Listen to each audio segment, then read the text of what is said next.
Okay, so we are ready.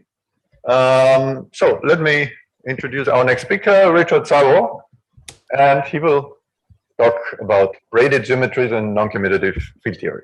So please go ahead. You have 5 minutes. Pardon me? Pardon me, I didn't hear that. Oh, the time is 45 plus 5 for questions. Okay, right, thanks. Okay. Right, okay, well, thank you very much. Thanks for the invitation. I hope everybody's enjoying Corfu. I'm sorry I couldn't be there. I'm really sorry I couldn't be there, but anyway, so I'm going to talk about a new topic in the area of non-commutative field theory. It's something I'm quite excited about, and I'll try to explain some of the basic ideas here, why I'm excited about it, and show you hopefully some new examples near the end. So the outline is I'll start off with some introduction and motivation behind what I want to talk about, which is basically these braided symmetries and these new examples of braided non-commutative field theories. So I'll spend a bit of time on this, then I'll introduce the ideas of what is a braided gauge symmetry and the related notion of braided L-infinity algebra. So I'll talk a little bit about the modern understanding of classical and quantum field theories in terms of homotopy algebras. And we'll find that there's a new variant of these in the non-commutative world that I call braided L-infinity algebras. And these are really new mathematical gadgets. So I'll spend most of the talk around the formalism here and the motivation.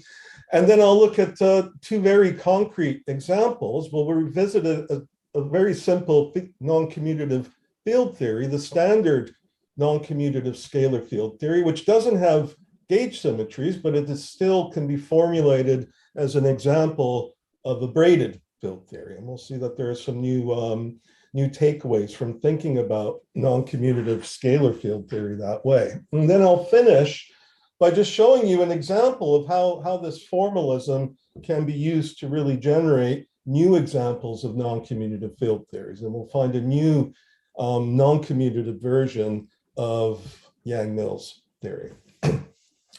So this is a topic that's been that we've been working on for a few years now. Papers have started appearing. There's my list of collaborators here. I won't read them all out.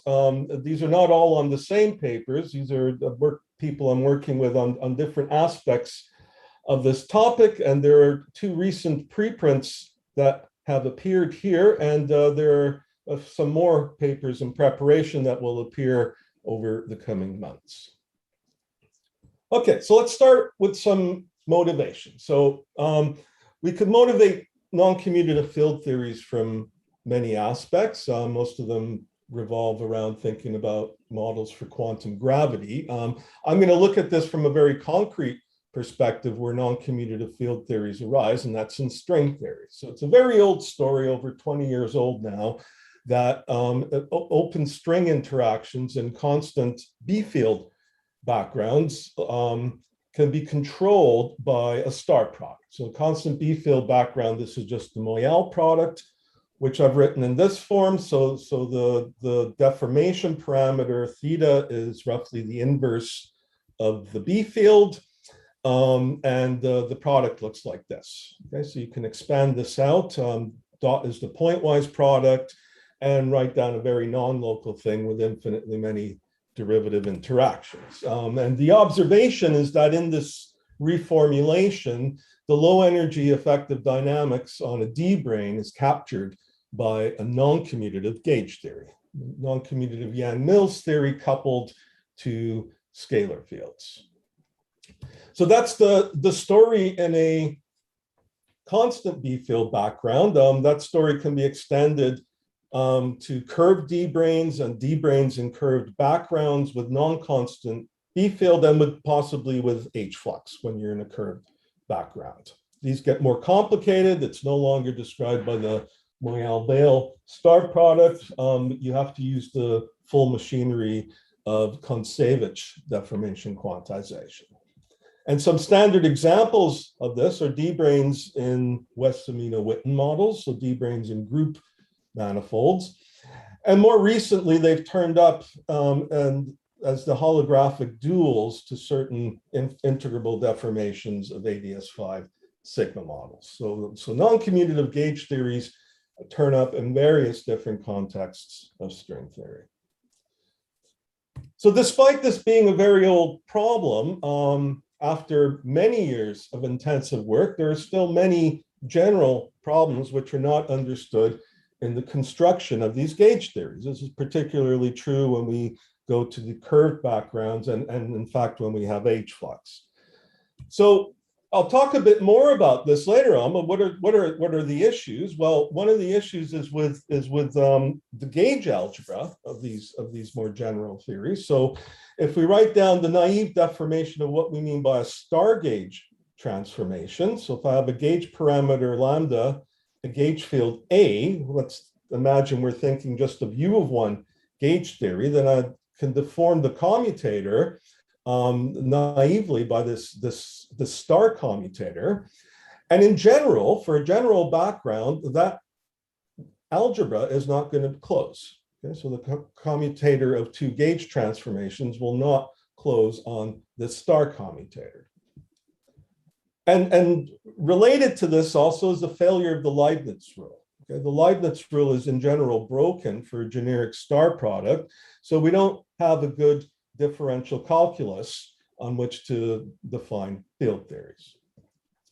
Now, one of the recent observations have been that one way to think about these closure conditions and the violation of the Leibniz rule is through the language of homotopy algebras, which allow you to control such violations by extending, for instance, commutator brackets to higher brackets. Okay? And that's been used in this context to give systematic descriptions using both what are called L-infinity algebras and P-infinity algebras. And this is a nice idea, but so far these constructions are not understood beyond the semi-classical level. So if you think of the star product as a deformation of a Poisson structure, a Poisson bracket, then these have only been constructed in detail up to the first order in the Poisson brackets. This is really not looking at the full non-commutative gauge theory, but really its approximation by what's called the Poisson gauge theory. And later this week, Vladislav Kuprianov is going to speak in more detail about this. So we want a slightly more controlled approach on this, and the motivation on how to do that comes in another context from non-geometric string theory. So in certain non-geometric flux backgrounds, it's conjectured that the low energy effective dynamics of closed strings might be described by a non-commutative version of gravity, and in some backgrounds, even a non-associative version of non-commutative gravity. This has not been proven, but this is what conjecturally happens. And in trying to understand this a bit from the non-commutative field theory side, we reach a problem here as well, in that the metric aspects of non-commutative differential geometry are not completely understood. In particular, we do not know how to write down a general version of the Einstein-Hilbert action.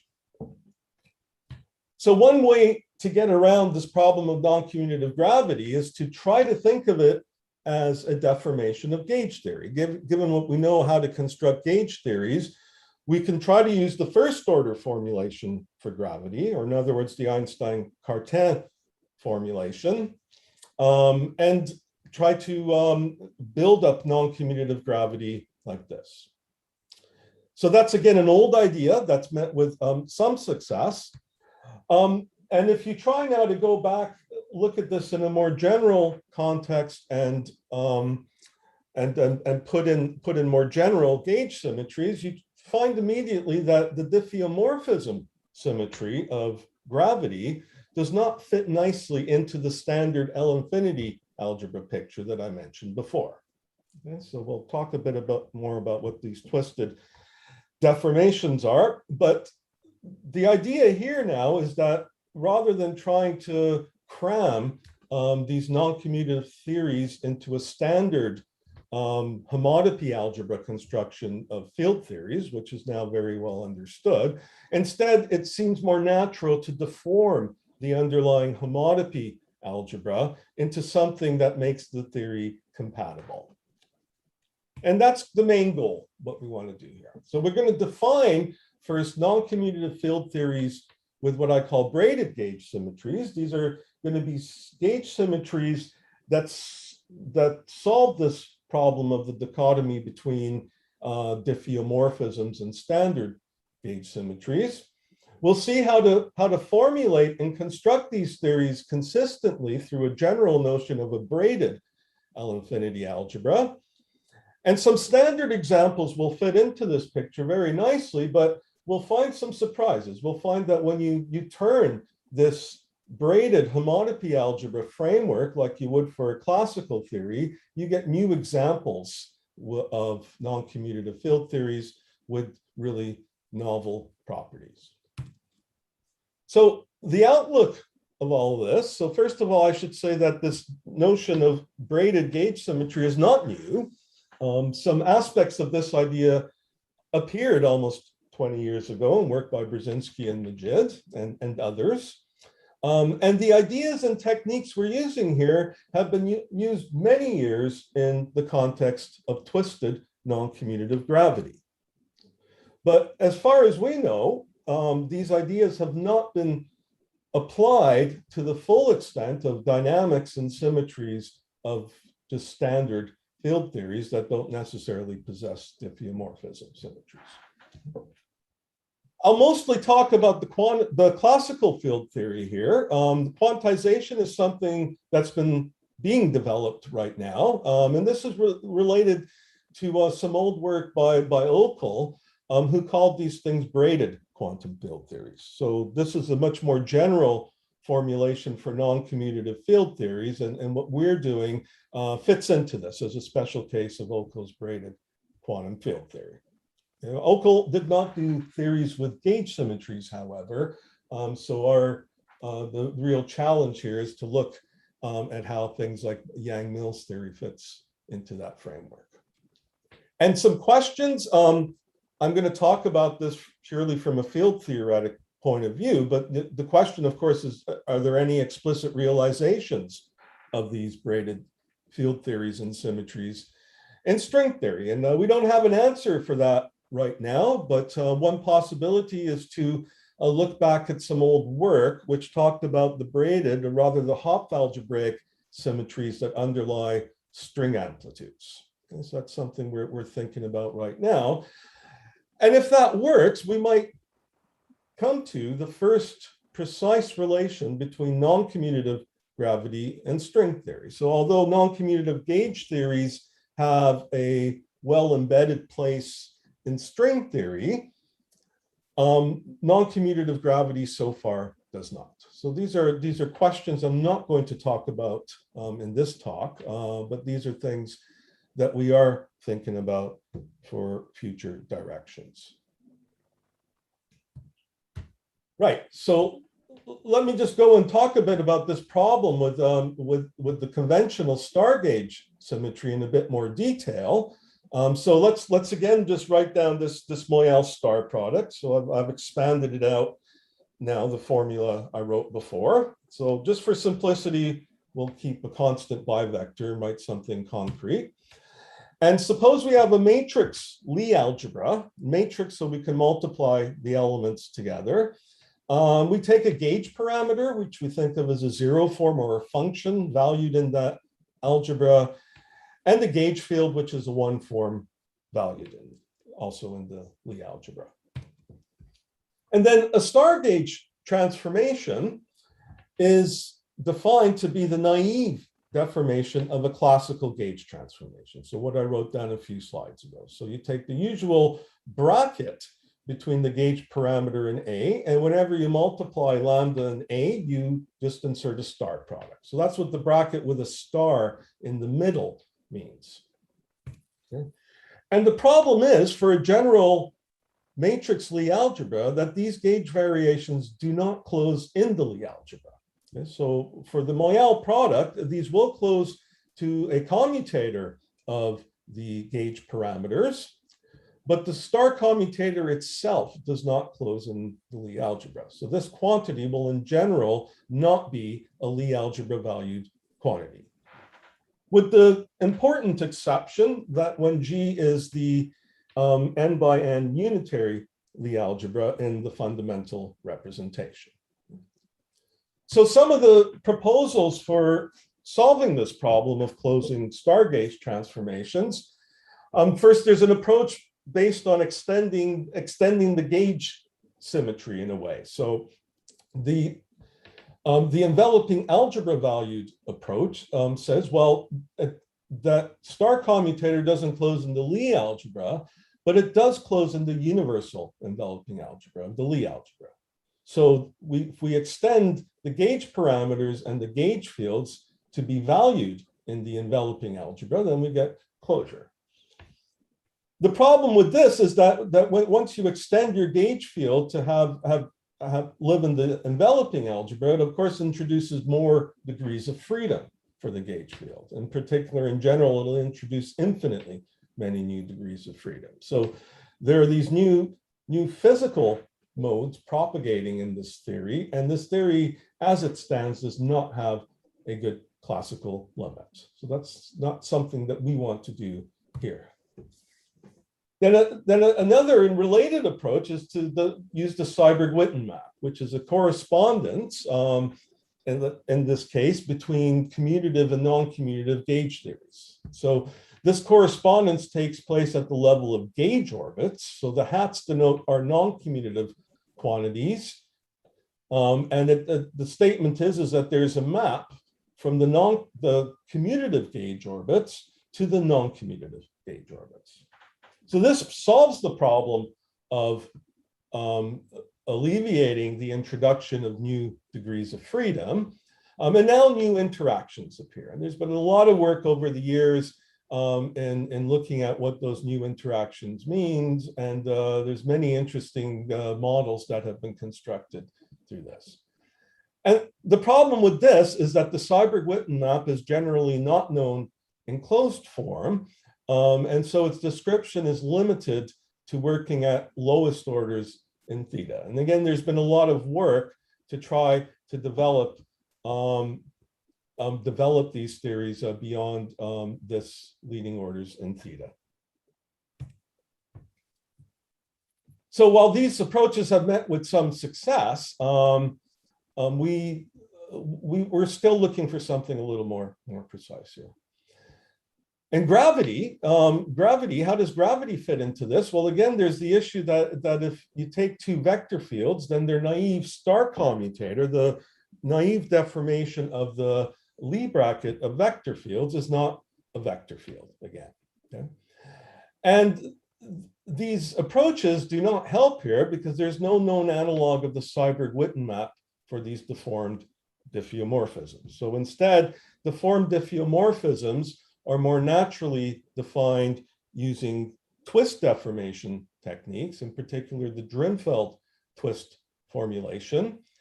And that's what we're going to discuss here. This is what's going to, when we extend this to the realm of ordinary gauge symmetries, this is going to give our notion of braided symmetries. So just a quick flash through a Drenfeld twist deformation, just to illustrate that this is a very systematic approach to deforming classical field theories. So we take the Lie algebra of vector fields on a manifold M, look at the universal enveloping algebra of that, and then we choose a quantity in the tensor product that's called the Drenfeld twist. So I write the so-called legs of that twist with these symbols F alpha, tensor F alpha. So there's an implicit sum here, and in general, it's an infinite sum. So if you just want to think concretely, think back to the Moyal-Veil example, and the Moyal-Veil twist is a gadget that looks like this. And you should think of this, of course, as expanded in a formal power series.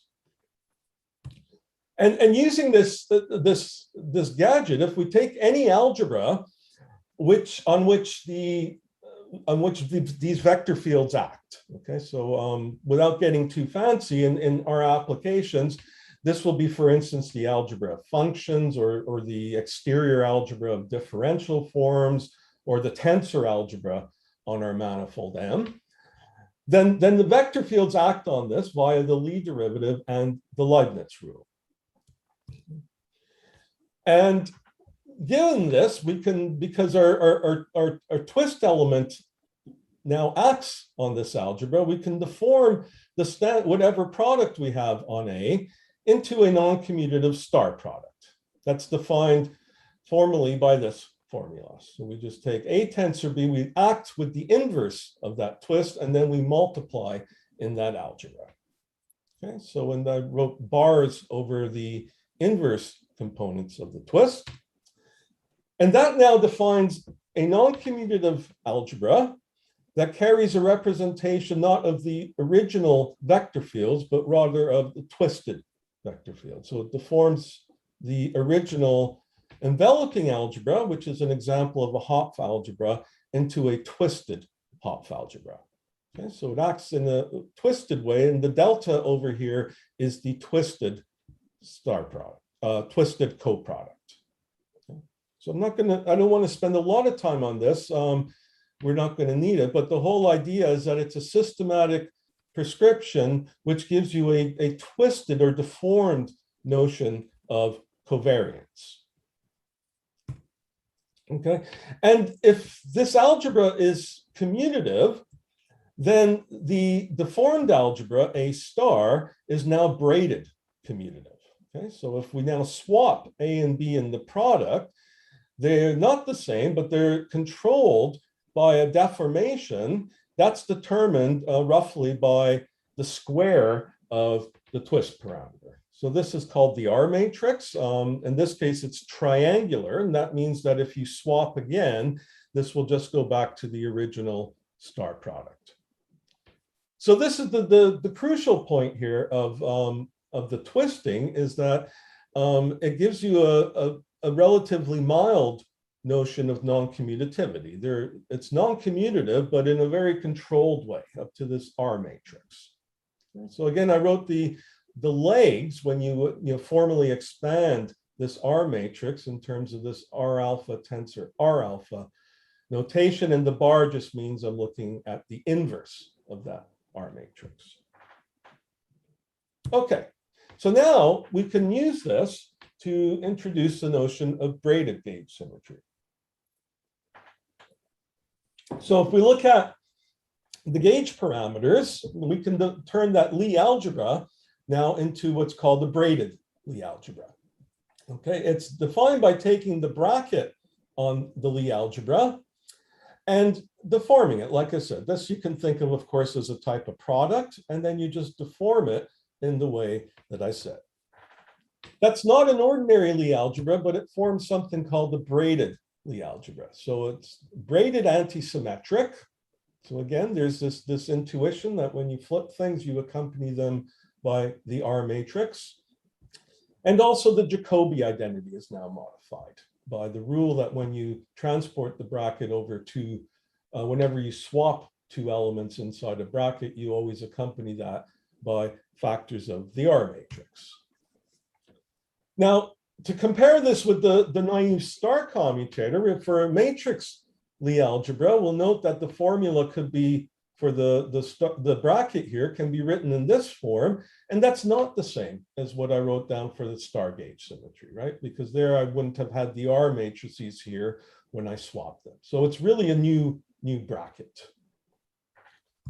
But now you can develop a braided version of non-commutative kinematics. So if you have a gauge field, so one form valued in this Lie algebra, and you have some matter field, which is valued in a representation W of the Lie algebra, then you can deform the representation content. You can also deform the representations of this Lie algebra into braided representations. Okay, so they just look like this. You're just putting stars in the right places, but remembering that this star, this bracket here is a braided commutator, not the usual star commutator. And the braided gauge transformations differ from the standard gauge transformations. Namely, they satisfy not the Leibniz rule, but a braided version of the Leibniz rule. So again, here, if we take the product of two fields, the Leibniz rule is deformed where the first factor looks the same, but the second factor, remember, there's the intuition that we have to take the delta lambda over the phi. So there's an interchange involved, and that's again always accompanied by the action of this R matrix. So that's the braided Leibniz rule. And these braided gauge transformations also close a braided Lie algebra. So there's a deformation of the commutator of gauge variations to the braided commutator, where again, because we're swapping two factors, we accompany that with a braiding matrix. But that you can show now closes onto the braided commutator of the braided Lie algebra. And you just go and develop your standard kinematics of gauge symmetries. We can define covariant derivatives now, but now there's a distinction between left and right braided covariant derivatives. So the left one looks as usual, but there's a right one where we insert factors of the R matrix instead. So that has the intuition that we've let A act on the right from phi as opposed to the left over here. And these you can check are braided covariant. So if you apply the braided gauge transformations to this, that these are indeed covariant objects. And you keep going, you define a notion of braided curvature, which is a covariant object. And then finally, braided diffeomorphisms also fit into this picture, which is what it was originally used for, to define by the usual deformation of the Lie derivative action here. Those again will close onto a braided Lie algebra when you deform the Lie algebra of vector fields in a braided sense, as we did up there. Okay, so let's just go and write down immediately a simple example of this. So let's look at a three-manifold M, some Lie algebra with a quadratic form, TRG. And we just write down a naive deformation of the Chern-Simons action. So this action, as written here, using the rules that I just outlined, is invariant under braided gauge transformations. And that's good for any quadratic Lie algebra without the need of introducing any extra degrees of freedom. When you vary the action, you find what the field equations look like. They're just a non-commutative version of the statement that flat gauge fields satisfy the field equations. And while these are braided covariant, the subtlety with the braided gauge symmetries is that they do not produce new solutions. Okay? So namely, if A is a solution of the field equations, then it's not true in general that the gauge variation, the gauge transformation of A will also be a solution of the field equation. So in the classical case, you would have an equality here at infinitesimal order, right? At first order in lambda, and this is no longer true in the braided world. So there's no naive moduli space of classical solutions to the field equations modulo braided gauge transformations.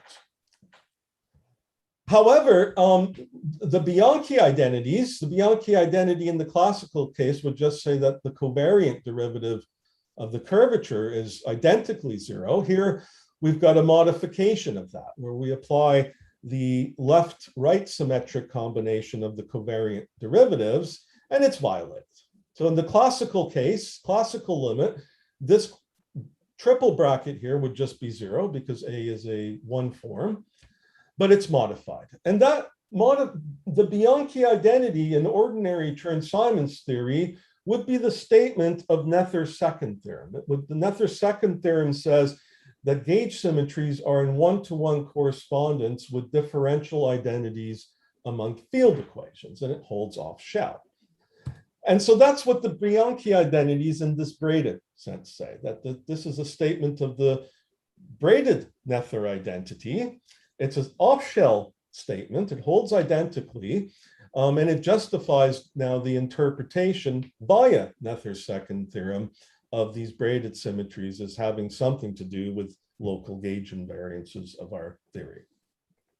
Okay, so I'm falling a bit behind on time. So that's a simple example we could just write down. So how do we write down more general examples of these braided theories? Well, we're going to use the modern language of L-infinity algebras. So L-infinity algebras in the classical setting organize the gauge symmetries and dynamics of classical field theories. So these are controlled by a cochain complex where in the various degrees you put the ingredients of your field theory. So in the degree 0 are the gauge parameters, the fields in the next slot, field equations, and Nether identities in the third slot. So this is what happens for irreducible gauge symmetries, and that's what we're going to focus on in this talk. So they're defined by a collection, in general, an infinite collection of multilinear maps on a graded vector space, satisfying an infinite set of identities that are called homotopy identities. So the first few identities I've written down here. The first one is just the statement that L1 squared, the one bracket is equal to 0. So L1 is a differential, and that makes this object up here into a cochain complex. The second identity is just a graded version of a Leibniz rule between L1 and L2. And then there's a modification of the Jacobi identity for this generalized bracket L2. Okay, so it says that the Jacobi identity, which would say that the left-hand side here vanishes, is now violated by a term which is formally a homotopy. So those are the first three identities, and in fact, there are infinitely many more identities that are called higher homotopy Jacobi identities. And so the way to think of L-infinity algebras is that they're generalizations of differential graded algebras. So if the brackets L3 and higher are 0, then these first three identities here are just the identities of a differential graded Lie algebra. And to formulate variational principles in this language, we need a notion of integration, which in this case is put in by introducing what's called a cyclic structure, some inner product on this vector space, which is cyclic in this sense. Okay, so if I push everything through the slot, there's a symmetry up to some sign that's determined by the grading of the elements involved here. So this we can translate into the braided world. And I don't want to go through the formalities of this in the way it's worded here in terms of categories, but we can, if we're given a module, if our L-infinity algebras vector spaces consist of modules, then we can deform these bracket operations by just twisting the products in the sort of obvious way. So this gives us a new structure called a braided L-infinity algebra. And by doing this twisting, we alter the symmetries and the homotopy relations that I wrote down on the previous slide. So whereas the standard brackets would be graded antisymmetric, the braided brackets have the braiding factors inserted. And then the homotopy Jacobi identities that we talked about before also get undeformed, also get braided by inserting R matrix factors in the appropriate places. Okay? For n equals 1, the lowest ones are undeformed, but the higher ones always get factors inserted. Okay? We can also twist the inner product that we'll use to define action functionals later using the standard prescription. And so an example, going right back to this braided Chern-Simons example that we wrote down, you recognize that the building blocks of that braided Chern-Simons theory are a braided deformation of a differential graded Lie algebra. So if we take the differential forms valued in G, that defines a differential graded Lie algebra. And now braided Chern-Simons theory is organized by taking these two brackets to be the only non-vanishing operations.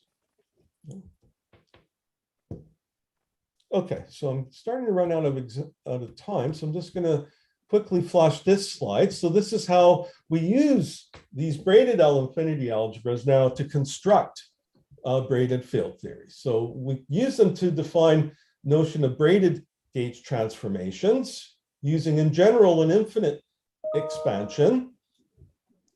And these transformations close under the braided commutator that I wrote down, just like our basic example of braided gauge transformations did. The braided field equations can be formulated using the homotopy algebra structure, again, in general as an infinite series here, and they're braided covariant in this sense. So all of these formulas that I'm writing here reduce to the well-known homotopy formulation of classical field theories. And again, there's no moduli space of solutions to the field equations, but there's a general notion of braided Nether identities. Okay, so the quantities I'm writing in green here are what differ from the classical limit. And likewise, you can now use this inner product to write down an action functional in a systematic way. The variational principle for this imposes the field equations, and you can check that this quantity is indeed gauge invariant. So once you turn the crank, you apply this machine to the standard L-infinity algebras of field theories. What this gives is systematic constructions of new examples of non-commutative field theories that have no new degrees of freedom.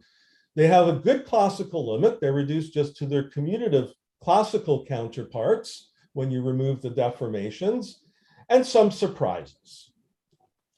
So in the last couple of minutes that I have, let me just quickly flash a couple of examples to illustrate how the formalism works.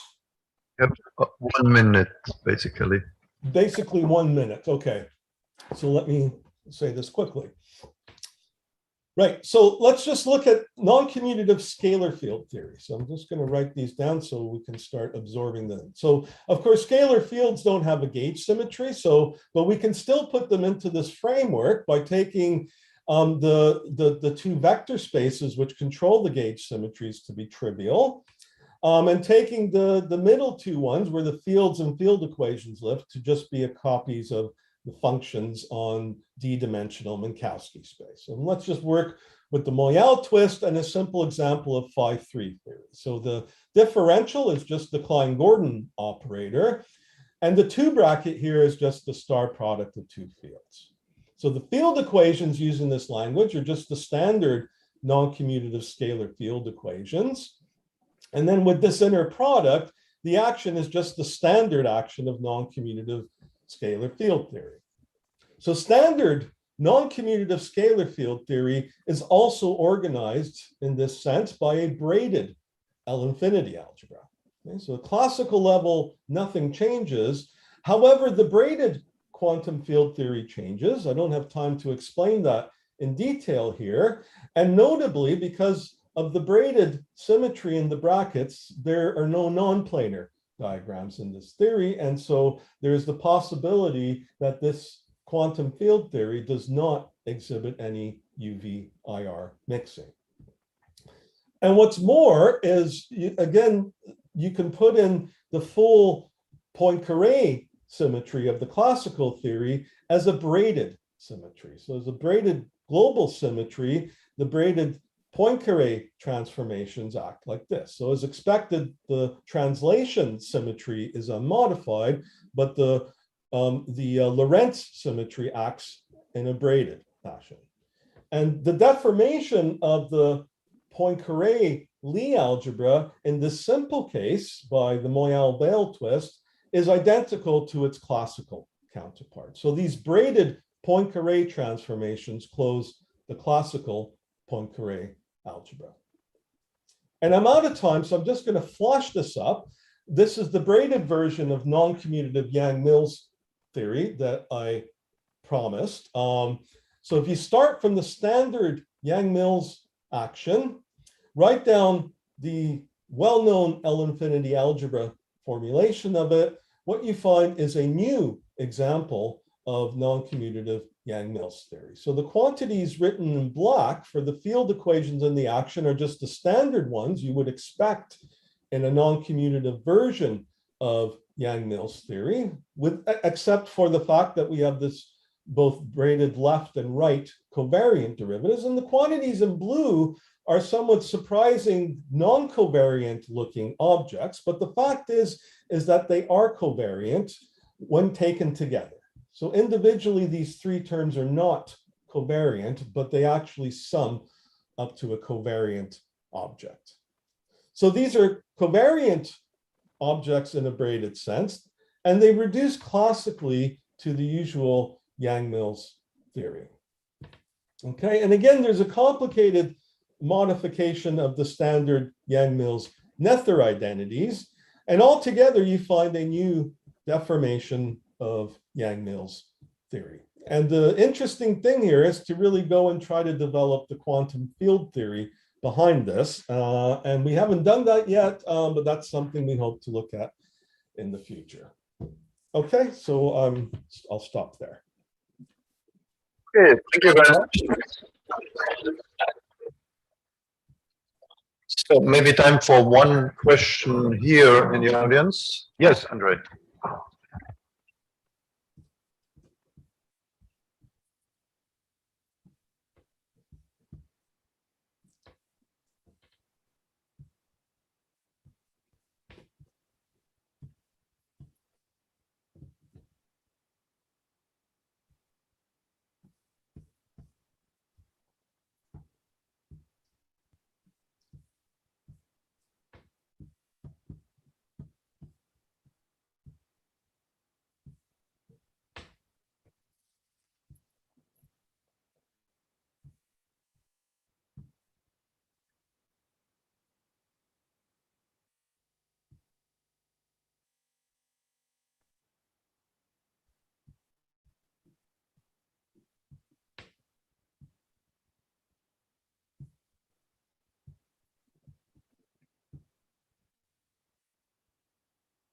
One second.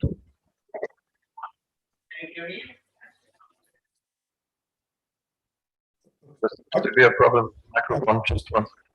I can't hear anybody asking anything.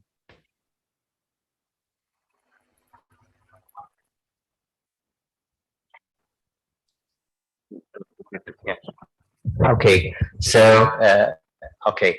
Hello, Richard and Jishitas. Sorry, there was a problem with the mic. One question which is a little bit more mathematical.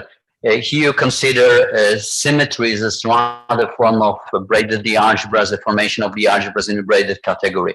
Is it possible to consider also these models with the symmetries in form of braided Hopf algebras? So rather like passing to Hopf algebras, like you pass to Hopf algebras for the non-commutative algebras, and then consider it in braided category?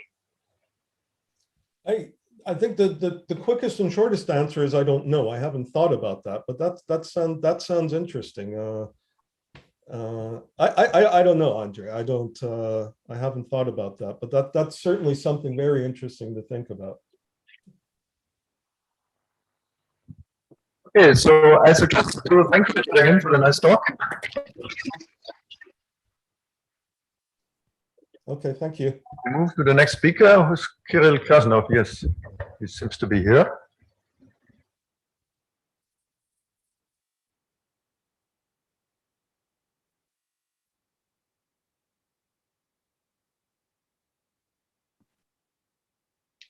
Okay, hello everyone. Can you hear me?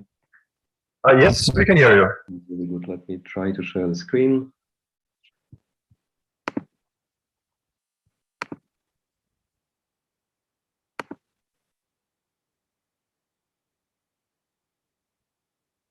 Okay, is anything happening?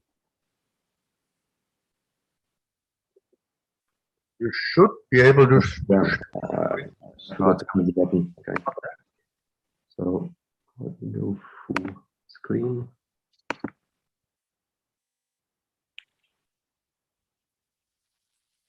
Okay, just a second. I need to go to the first page.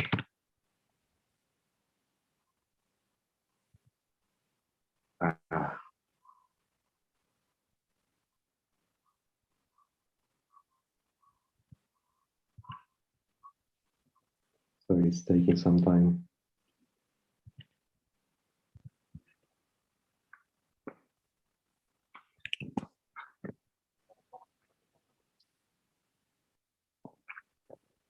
I'm sorry for these technical things.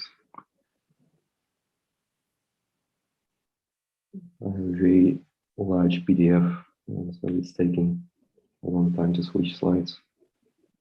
Okay, so the title is Spin 10 Octonions and Symmetry Breaking, and you have 35 minutes, plus 5 minutes for questions. Okay, thank you. So first of all, thank you. I'd like to thank the organizers for inviting me to give a talk. The context of this presentation is geometry of spinors, spinor representations of large orthogonal groups, a relation to octonions, and an application to grand unified theory. But as a motivation history, let me briefly say how I got into this subject. So there is a very beautiful and, well, I find a deep formula in 4D geometry. It's sketched here on the slide. I don't have time to explain it, but the way this formula works is that 4-dimensional metric can be described in terms of its cubic root, in terms of certain two forms. And this is very much 4-dimensional formula, but the origin, ultimate geometric origin of this formula is in 7D and geometry of octonions. So this was my entry point into the world of octonions. This is completely irrelevant for purposes of this talk, but I still wanted to mention it. So in this talk, the context is spin 10 boot, and it's symmetry breaking to standard model gauge group. So the new twist to this very old story that I would like to add is that there exists a very natural Actonionic model for spin 10. This model is kind of known to the right people, but I don't think it's known to the good community. And so in particular, I would like to popularize this model. This model makes calculations with spin 10 easy. Okay, you can almost do them in your head, while this is a very complicated group. So this is the power of octonions. And then what I'll explain is that one finds that a very large part of the symmetry breaking that we need to go from to ground unified to GSM is controlled by something very simple. It's controlled by choice of a unit imaginary octonion. So you get a very nice understanding of the symmetry breaking if you start using this Actonionic language. Okay, so my plan is to quickly remind you the spin 10 basics. Then I'll explain you how well, complex numbers, quaternions, and octonions provide you the powerful language, probably the most powerful language to think about Clifford algebras in dimensions 3, 5, and 9. Then there is just one more layer of the construction to go from spin 9 to spin 10. And after that, we'll see how complex structures on spin 10 spinors allow, well, one can understand the symmetry breaking from spin 10 to SU3, U1, SU2, SU2. This is the gauge group of the so-called right-left symmetric model. So this is controlled, we'll see, by complex structure on spinors. And then we'll see that the semi-spinor of spin 10 controls the symmetry breaking from spin 10 to SU5. And then we'll combine the two to go to the symmetry breaking to the standard model gauge group. So let's continue. Spin 10 ground unified theory. You probably all know it in one way or another. So I hope at least this is my expectation. I hope at least you've heard about it. The basic feature of this model is that it combines all Lorentz fermions or Lorentz spinors of one generation of the standard model get put together into a single irreducible representation of spin 10. This is a 16-dimensional Weyl or semi-spinor representation. It's complex 16-dimensional. And then there are two subgroups of spin 10 of interest, SU5, and so this is the Georgi-Glashow, and SO4, SO6. This is the Pati-Salam. And it turns out that their intersection is precisely the appropriate, because if you embed these two groups appropriately inside spin 10 and intersect, then one finds that the intersection is precisely the standard model gauge group. However, to realize the symmetry breaking dynamically, one uses a large set of Higgs fields, and there are lots of possibilities for how the symmetry breaking can go. So here I'm listing just the simplest possibilities, possibilities that appear to be mathematically simplest. So one possibility is to use the adjoint Higgs to break to Pati-Salam, then Higgs field in the spinor representation, so kind of a bosonic spinor to break to SU5, and then, as I said, when they are appropriately aligned, you get GSM, and then one of course needs another Higgs field to break down to the unbroken gauge group in nature, which is SU31. And this other Higgs is the vector of spin 10. This vector becomes, well, at least part of this vector is the usual Higgs of the standard model. Now let me explain the Actonionic model for orthogonal groups in higher dimensions. If nothing else, then at least this very basic point can be take-home message from this talk. It's a very simple construction, so if you haven't seen it before, you will at least understand this and will remember that such a construction exists. So of course, we all know Pauli matrices. They're written here. They're complex valued matrices, right? They anti-commute square to +1. If we add them, if we take a linear combination with real coefficients, we form a matrix that has a real number on the diagonal and trace free, and then a complex number on the off diagonal. Right? There is a Q and Q bar sitting as off diagonal elements. This construction admits immediate generalization. You can replace complex numbers by quaternions and octonions. So it's written here. If we define matrices X, R, Q, which has this, well, it's the same as Pauli matrices. The only thing is that now I'm replacing the Q. It used to be a complex number. I'm allowing it to be either a quaternion or octonion. It's very easy exercise to check that these matrices square to a multiple of the identity. And this means that, well, and also they anti-commute. This means that they generate the Clifford algebras. Clifford 3, this was the case of usual Pauli matrices. With quaternions, they generate Clifford 5. With octonions, they generate Clifford 9. So we immediately get nice models for these Clifford algebras. They, of course, naturally act on two-component columns with either C entries or H entries or O entries. And, well, maybe for octonions, it's also worth mentioning that because they are non-associative, left multiplication should be used here. One needs to make a decision which multiplication you use, and then we decide that you use left multiplication, and this settles the problem with associativity. And so you get models for these Clifford algebras, but also explicit description of spinors of the corresponding orthogonal groups. Spinors are just two-component columns with either C or H or O entries. Further, you take commutators of your gamma matrices and you get explicit model for your Lie algebras. Well, this is again a simple exercise. This is the result. It's always the same 2x2 matrices. But now these diagonal blocks are matrices in SO2, SO4, or SO8. And get a 2x2 matrix model for the Lie algebra. It's all of this is very useful to work to do explicit calculations, and this is why I'm describing it. Now to go to spin 10 to provide a similar model for spin 10, one uses the very well-known tensor product construction.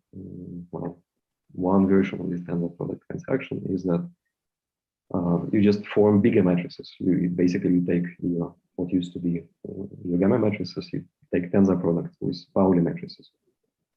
And very explicitly, the way it works, you take now 2x2 matrices where all diagonal blocks are your used to be gamma matrices. And then you take these other matrices. One explicitly checks that they all anti-commute. This matrix squares to -1, this squares to +1, and you're generating Clifford algebra in dimension. If your original Clifford algebra, this one's with gammas, was Clifford RS, you're adding +1 and +1 in both, both numbers characterizing your signature.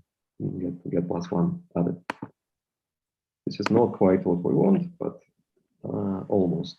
So to get the model I need for spin 10, I will take all diagonal matrices with I and -I. Then this matrix squares to +1, plus identity, anti-commutes with these guys, and so I'm generating now. So this is the proposition. This matrix is anti-commute squared to positive multiple of the identity and generate Clifford algebra in dimensions 4, 6, and 10. Of course, they are gamma matrices. They're now 4x4 because this used to be 2x2 blocks with entries in octonions, for example. Now they're 4x4 matrices with entries in C, H, and O. But their commutators, if we want just a model for Lie algebra, their commutators are diagonal, block diagonal. And so we get a model for Lie algebra, so spin 4, spin 6, and spin 10 in terms of 2x2 matrices. Explicitly, this is this model. So this is my 2x2 matrix with entries in octonions. And this is a model, Actonionic model for Lie algebra of spin 10. And I's, the factors of imaginary have appeared for reasons I explained on the previous slide. I explicitly introduced I somewhere. So these act on 2 component columns with entries in C, H, O, but now complexified because there are factors of I. And so we get, in particular, we get models for spin 10. And very explicitly, we also understand what spinners, while spinners of spin 10 are, they're complexified 2 component columns, or other 2 component columns where entries are complexified columns. Okay, and this is a very useful model. One can do all interesting calculations with such a large and complicated group as spin 10 using this model. And as I said, if nothing else, we should take the existence of such models as a home message, take-home message from this talk. Okay, now let me go back to the main topic of this talk, which is symmetry breaking.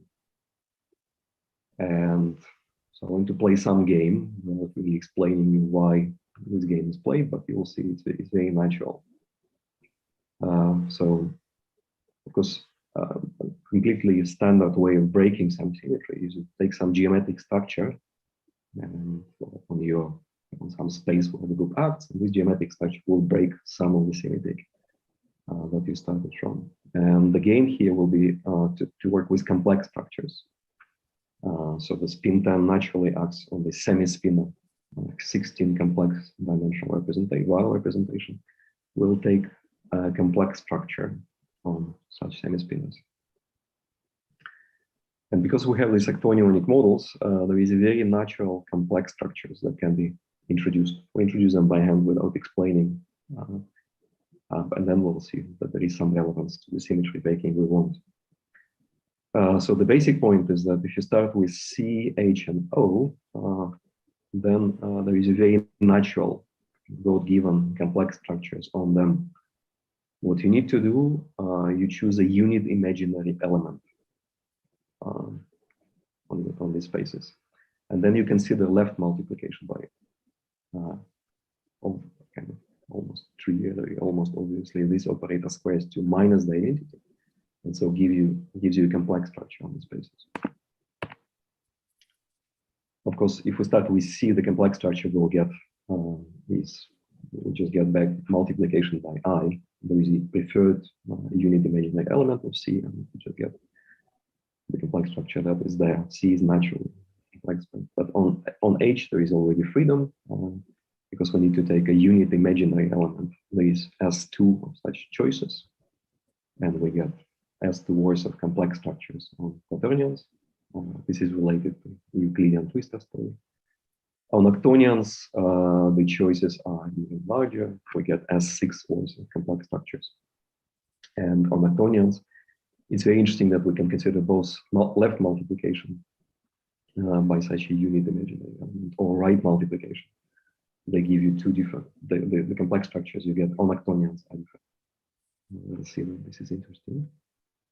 And because the spaces we act on our spinors are two-component columns with octonionic entries, we just extend.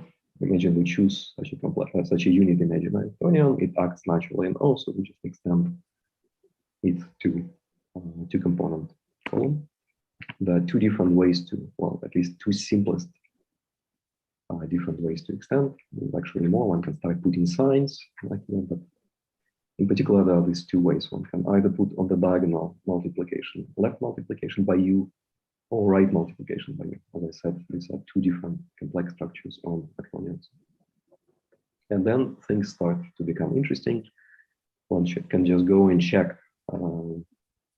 As I said, there is this explicit 2x2 model, 2x2 matrix model for the algebras. So you go and check what commutes, which matrices commute with, for example, this complex structure. And one finds that this is SU2, SU4 in spin 9. If we play this game in spin 9. The commutant of RU, of JR in spin 9 is the Lie algebra of the standard model, which is interesting. This is related to some earlier observations by Dubois, Violette, and Todorov. If we do this game, play this game for spin 10, again, just in spin 10, two-component columns are actonionic entries. They're complexified, and I just take the same complex structures and extend them by linearity to act on complexified actonions. Then the commutant of JL in spin 10 is SO4, SO6, which is the Partisalan. And the commutant of J right in spin 10 is the gauge group of the left-right symmetric model. It's SU2, SU2, SU3, U1. This SU4 gets broken by J right. And so it becomes interesting. And what one gets out of this mathematically sophisticated construction, one gets a very elegant description of Partisalan symmetry breaking, but also one gets very explicit and nice mapping of particles. So all particles of the standard model get put together in a single spinner of spin 10. This is a 16-dimensional spinner. And what the complex structure I added, the structure that it adds on the 16-dimensional space, it splits it into two subspaces. So I have it on the next slide. It splits it into subspace of 1, 0 and 0, 1 vectors. Both are copies of C8. This is precisely this splitting of elementary particles into two copies of them. In the left-right symmetric description of the standard model, SU2 left acts on one copy of them, it mixes, it acts on the C8, and the SU2 right acts on another C8. Anyway, it is this complex structure that is added that allows identification with elementary particles. And one starts seeing the standard model patterns only after the complex structure is added. And there is another part of the structure that unit imaginary Actonion adds, because unit imaginary Actonion gives a complex, preferred copy of complex plane in Actonions. If one has U, we saw that it introduces a complex structure in O, it allows you to identify O with C4. But then the identity Actonion, and U span a preferred copy of the complex plane inside. And in this story of symmetry breakings, this preferred copy of complex plane gets identified with leptons. So just by introducing a unit imaginary Actonion, selecting imaginary Actonion in this Actonionic model for spin 10, one really starts to see how identification with elementary particles appears. Another layer, so let me see how much time I have. Maybe I have to look at this time. So another layer of this, or another part of this geometric construction of symmetry breaking, is related to SU5. I said that you need to go down to standard model gauge group. You need to go those two, Partisalam and SU5, and then you need to take the intersection. SU5 symmetry breaking also has a very nice description in this Actonionic language. So we now consider bosonic semi-spinor of spin 10. Of course, our elementary particles are spinors of spin 10, but they are also spinors of the Lorentz group, and in particular, their fermions. To realize this symmetry breaking, we need to take a bosonic spinor, not a Lorentz spinor, just bosonic field, which is a spinor representation of spin 10. Then one finds that there are two independent real invariants one can construct from such a spinor. There is a degree 2 invariant, kind of a mass term, but there is also a degree 4 invariant, which is not at all obvious. In this Actonionic language, it has a very explicit description available from this paper. And then, knowing these facts, one can show that a generic orbit, or the generic spinor, is in the orbit of this spinor. Alpha 1 plus I beta U, where U is some unit imaginary Actonion. Alpha and beta are the two numbers that you need to characterize the orbit. And here I'm using the Actonionic model. My semi-spinor of spin 10 is two-component column where entries are complexified Actonions. And what I wrote here is a 0 Actonion, and this is a complexified Actonion. In particular, you see that the generic spinor of spin 10 actually knows about the unit imaginary Actonion and selects the unit imaginary Actonion. This degree 4 invariant is a potential for this Higgs field. If we minimize it, then the spinor, well, minimizing the potential actually makes the potential 0. It's convex potential, so its minimum is 0. And the minimum of the potential is in the orbit of this spinor. The two coefficients that appeared in the previous spinor must be equal. The stabilizer of this spinor is SU5. This is how SU5 appears. So all these facts are known to the gut community, but not known in the spinor interpretation, or in this Actonionic realization. And Actonionic realization is very nice because it manifests, emphasizes the role of a unit imaginary actonion. In particular, you see how unit imaginary actonion naturally appears. There is some stuff that I cannot explain. So let me skip it. Now, the final theorem that I would like to state is that it's a theorem on the intersection. So if you take a unit imaginary actonion, introduce those complex structures, J left or J right, on while spinors or spin 10, you break the symmetry in some way. You break it either to Patti-Salam or to the left-right symmetric groups.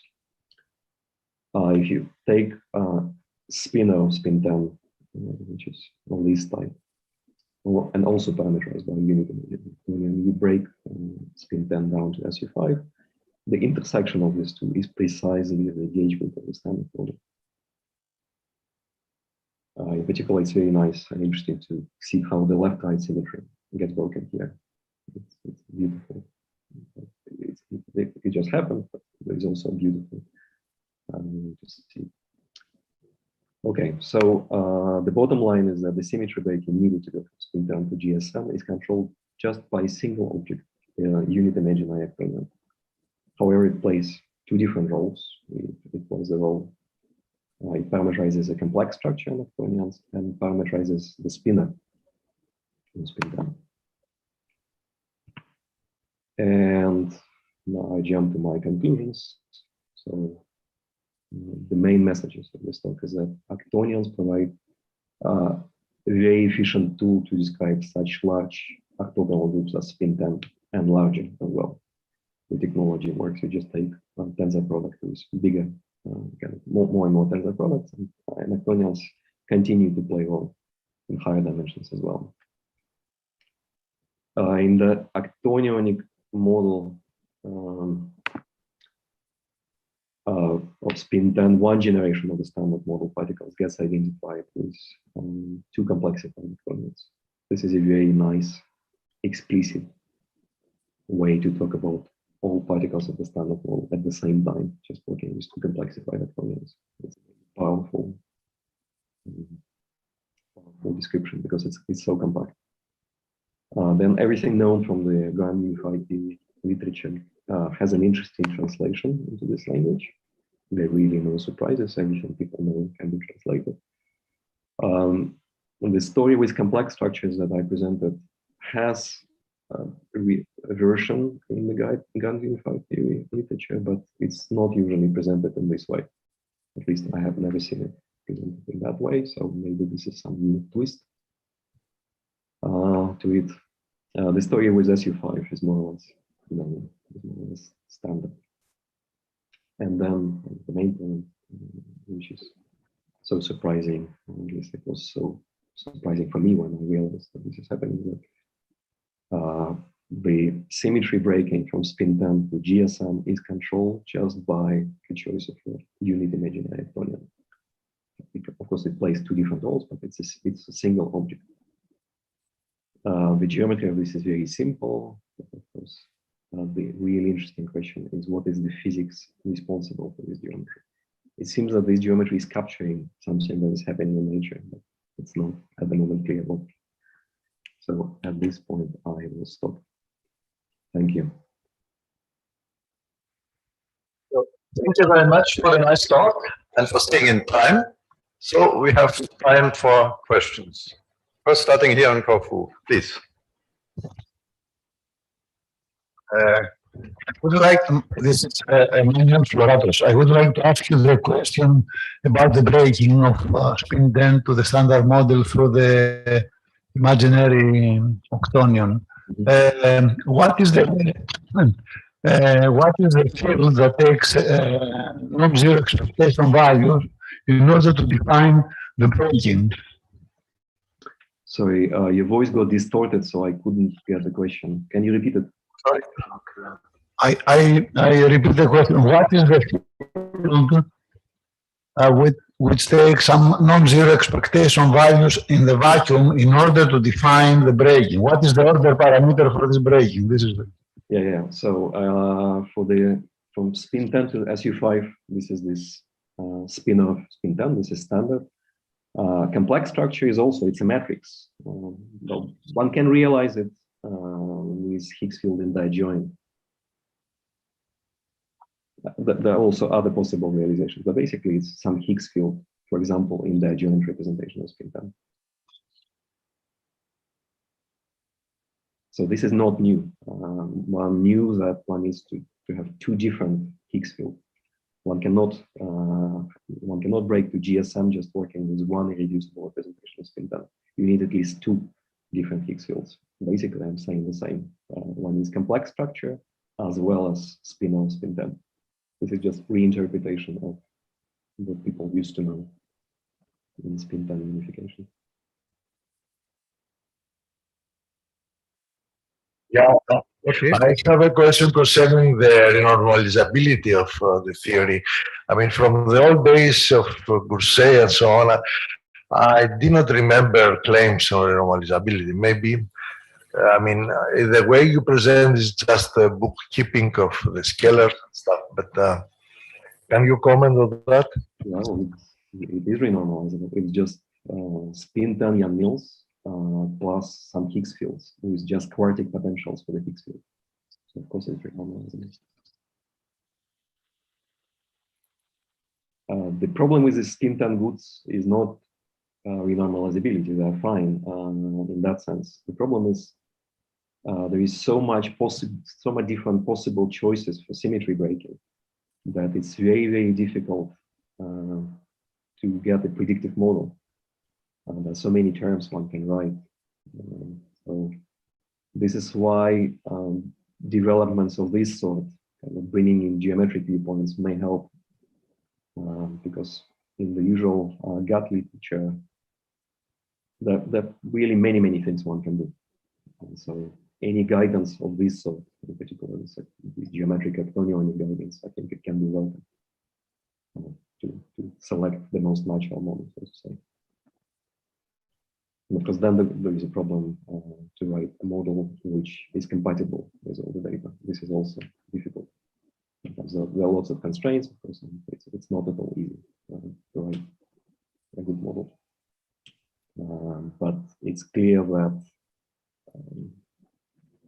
well, all these statements that I made about symmetry breaking, there is some aspect of truth to them, in the sense that they clearly capture some aspect of reality. Spin 10, as you say, it's just a bookkeeping for elementary particles, but it's so convincing bookkeeping. And then you see this geometry that the symmetry breaking that one needs to go to GSM can also be explained in very simple geometric terms. So it appears there is something to it. There is no model, at least I don't know of any interesting new model that can be written into this idea. But as a bookkeeping device and as a geometric insight, I think there is something to this picture. At least this is my belief. Okay, thank you. So are there any further questions here in Corfu? I don't see any online. I also don't see any questions. So let's thank Kirill again.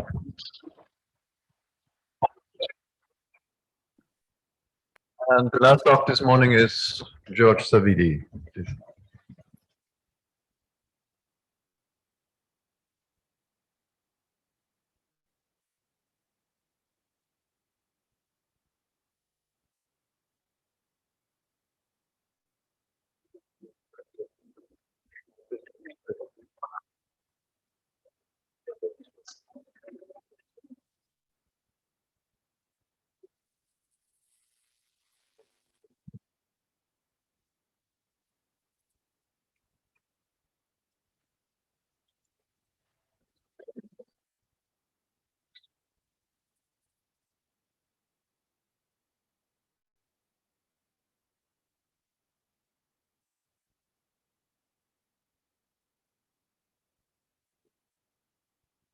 Yes,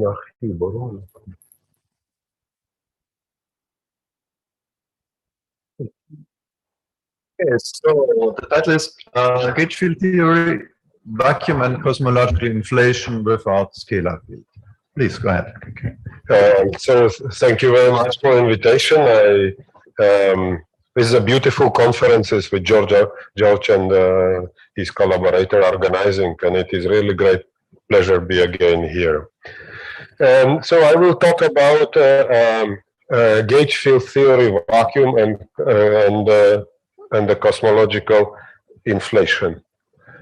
So my intention is to calculate quantum energy momentum tensor in gauge field theory and influence of the vacuum of gauge theory to the solutions of the Friedmann equations. And this is just a manuscript which comes out in archive.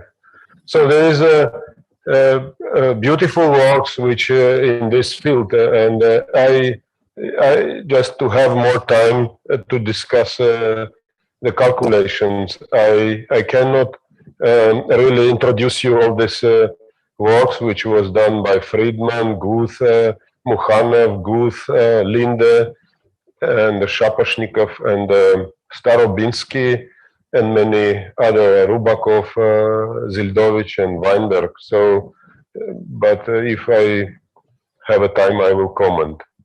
So the question is the interrelation between quantum field theory and gravity. So in most of the cases in the literature and also in the morning, Professor Kawai mentioned that the contribution of the 0-point energy contribute to the energy density in the universe, and this contribution is really many order of magnitude is larger than observational cosmological upper bound. However, recently I was excited reading the article of Donahue, which has this as a reference, where he not only calculated the contribution to energy density, but also the pressure. And you see that the energy momentum tensor of 0-point energies is here. And if you calculate the trace, is equal to 0. Therefore, the induced cosmological constant actually coming from 0-point energies is equal to 0. So this lambda to the 4 diverging vacuum fluctuations actually do not contribute. And then one can ask, is it possible to calculate this differently? And the calculation of effective Lagrangian in QED by Heisenberg-Euler was the first example of well-defined, physically motivated prescription allowing to apply finite gauge and renormalization group invariant results when investigating the vacuum fluctuation of quantized field. So what is the idea? The idea is that only the difference between vacuum energy and in the presence and in the absence of external sources has well-defined physical meaning. So it is a well-defined prescription which is which allows to derive the quantum equation of states in gauge field theories. So there is references of calculations of the effective Lagrangian in gauge field theories from Heisenberg, Euler, Schwinger, Coleman, Weinberg, and Niels Bohr group, and many others contributors. So here you see the effective Lagrangian of Heisenberg-Euler. The coefficient is the density. There is a parameters which are embedded into this Lagrangian. So in 2 years ago, I was interested to consider the massless limit of this Lagrangian. So it's not at all trivial to take the limit m goes to infinity. But in 77, I used the renormalization in terms of fields, and that allows to renormalize the massless QED. And the Lagrangian looks very simple. It is this is a minus f, which is actually a Maxwell Lagrangian, plus this logarithmic corrections. If you have this Lagrangian in such a compact form, one can calculate. So this is a quantum Lagrangian with quantum corrections, and then using the Schwinger formula in terms of effective Lagrangian, one can calculate energy momentum tensor. And you see that energy momentum tensor is the standard Maxwell energy momentum tensor, which is traceless, multiplied by some coefficient, and there is the term which is a well-known conformal anomaly. So in Young-Mills theory, one can repeat these calculations of effective Lagrangian. It was done in these publications, and also in 77, it was possible to integrate this big expression and also get the very simple logarithmic term. So this is a contribution from NF is a number of flavors, quarks, massless quarks, and then here the Lagrangian for contribution of the gauge field is, as you see, there is a difference in sign. So this corresponds to non-asymptotically theory with Moscow zero, and then this is a minus correspond to asymptotically free field theory. So if one can add this Lagrangian, so this will be contribution of the vacuum fluctuations of the fermionic and bosonic fields, and then to see that potential has this form, and therefore there is a condensation, and is expressible in terms of dimensional transmutational parameter, which I defined here as lambda Young-Mills to the power of 4. B is a coefficient, group coefficient.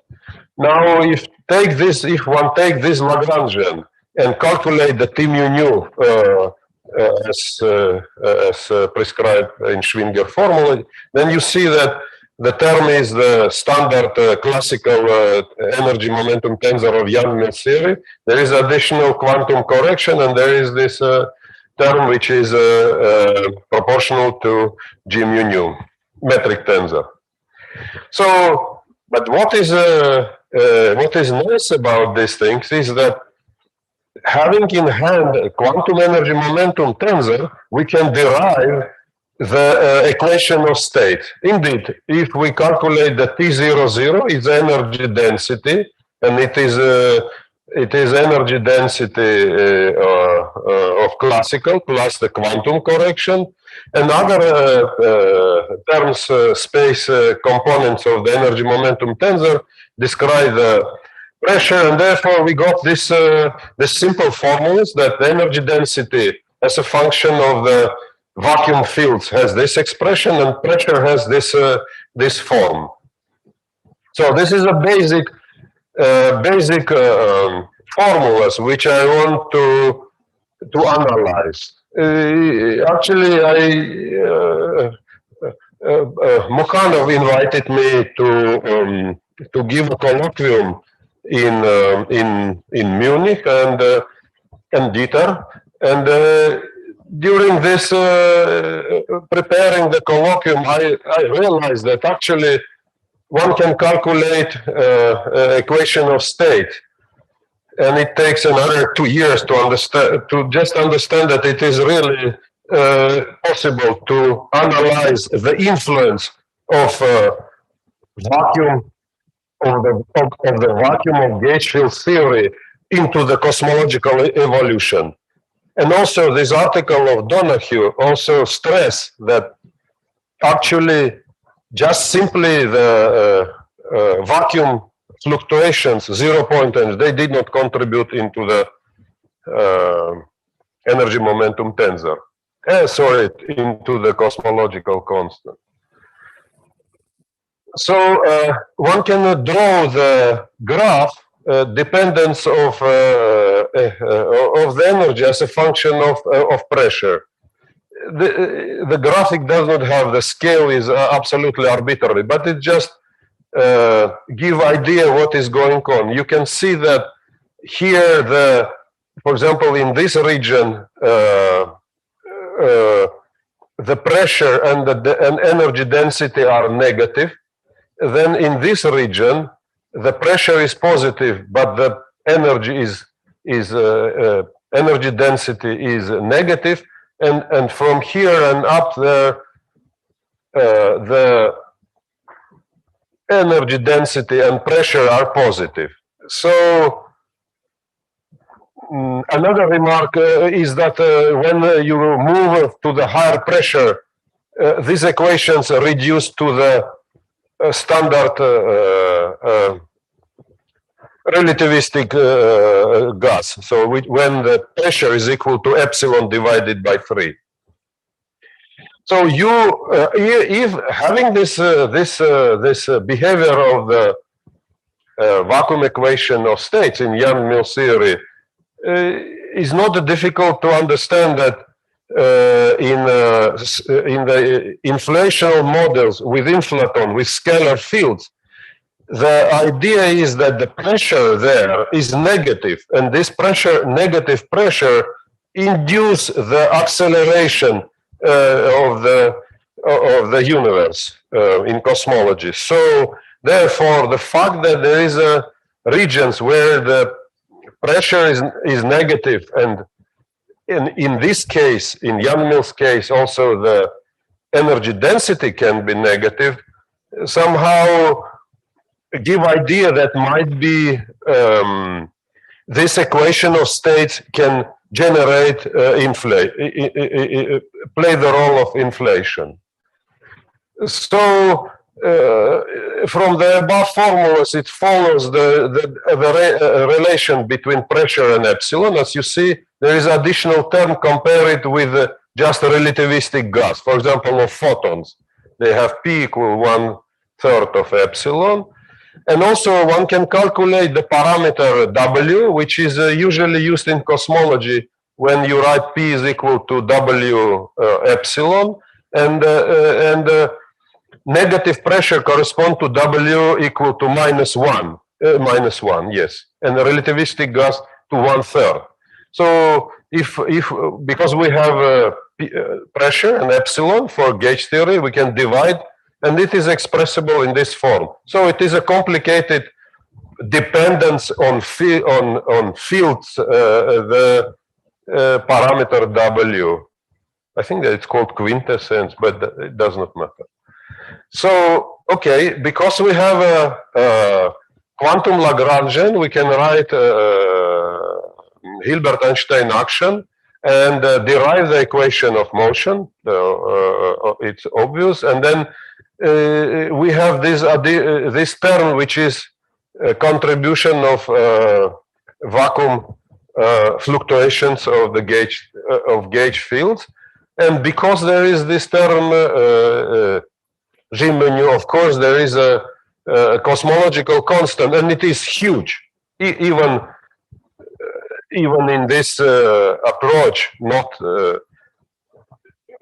I mean, there is no zero modes, but there is a vacuum fluctuations which are taken into account. This term is large. But what is important here, and you will see that the situation is that when then the universe is evolved, actually gauge theory does not remain in its ground state. So the system, the gravity push the gauge fields to move around this car, and it is not always here. Therefore, the cosmological constant actually effectively is not so large. Okay, we turn to apply our quantum energy momentum tensor to the Friedmann equation. We want to understand what is the influence of the vacuum of gauge field theory vacuum on evolution of Friedmann equations. So I write here the Friedmann equations, two of them. One is here, and then the second is acceleration equation. And you see that in the standard relations, for example, for dust, pressureless dust or relativistic dust, this term of the equation is always negative. Therefore, actually, there is always acceleration is deaccelerating the expansion. So to have acceleration or to have inflation, this term should be negative. But epsilon plus 3p, 3 times pressure, is actually by energy dominance conditions is consider it to be positive. But if you have, let's say, pressure is equal to minus epsilon, as I show, let's say in scalar inflaton, if you substitute here, it will be minus 2 epsilon and then minus change to plus, and there is a positive acceleration for the inflaton.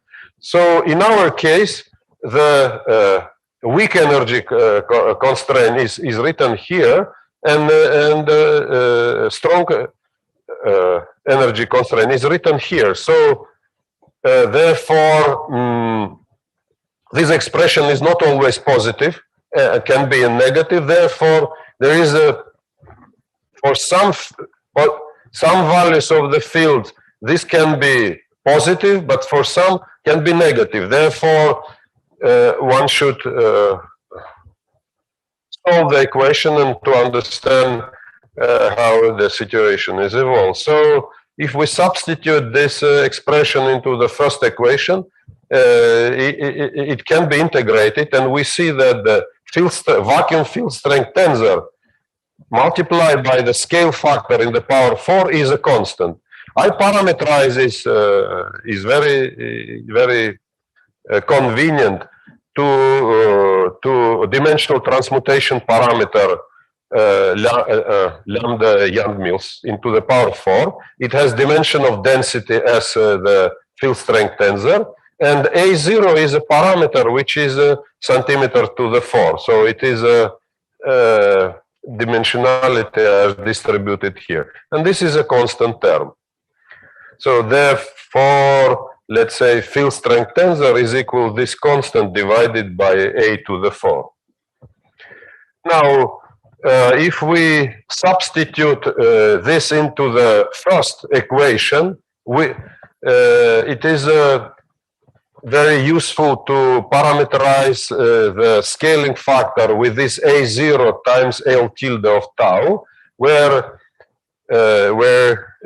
time is parameterized in terms this parameter which is naturally comes out, and the tau, dimensionless tau. So A tilde and tau are two dimensionless parameters which fulfill this equation. So I introduce also the parameter gamma, which is L divided by A0, and L is a crucial parameter. So you see that these parameters involve gravitational coupling constant, the velocity of light. There is a parameters B, which is a standard in gauge theory for SUN and N flavors, and then the transmutation parameter lambda 4 to the Young-Mills. So it defined the scale in all this consideration, and gamma is a ratio of this scale, which defined by the Young-Mills dimensional parameter divided by A0. So when you look to this formula, it is important that A scale factor should be positive. And positive and real. So therefore, it means that the root here should be positive.